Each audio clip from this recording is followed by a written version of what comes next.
एक छोटे से गांव में राजू और मीथली एक झोंपड़ी में रहते थे। उनके पास 2 वक्त की रोटी भी मुश्किल से मैसर होती थी, मगर वो सादा जिंदगी से खुश थे। राजू दिन भर मेहनत मजदूरी करता, जबकि मीथली घर के काम संभालती। एक दिन राजू जंगल से लकड़ियां इकट्ठी कर रहा था कि अचानक उसकी नजर एक अजीब मुर्गी पर पड़ी। उसके परों पर सोने जैसी चमक थी। राजू ने उसे गोद में उठा लिया और खुशी खुशी घर ले आया।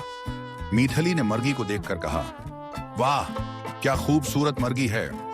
अगली सुबह जब मीथली ने मुर्गी के घोंसले में देखा तो वो हैरत से चलाई। राजू, देखो, मुर्गी ने सोने का अंडा दिया है। उंदा चमकदार था और असली सोने का लग रहा था।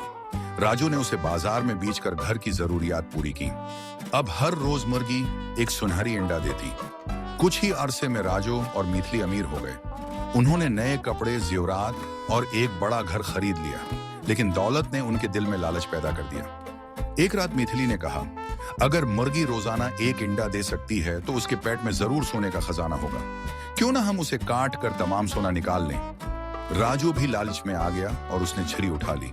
छुरी चलाई गई तो मुर्गी मर गई, मगर उसके पेट में कुछ न था, न सोना न हीरे। अब वो रोजाना सुनहरे अंडे भी खो चुके थे। दोनों ने अपनी बड़ी गलती का एहसास किया, मगर अब पछतावे के सिवा कुछ न था। राजू और मीथली फिर से गरीब हो गए। उन्होंने सीखा कि लालच इंसान को तबाह कर देता है। जो चीज आहिस्ता आहिस्ता फायदा दे, उसे एक दम में हासिल करने की कोशिश नुकसानदेह होती है।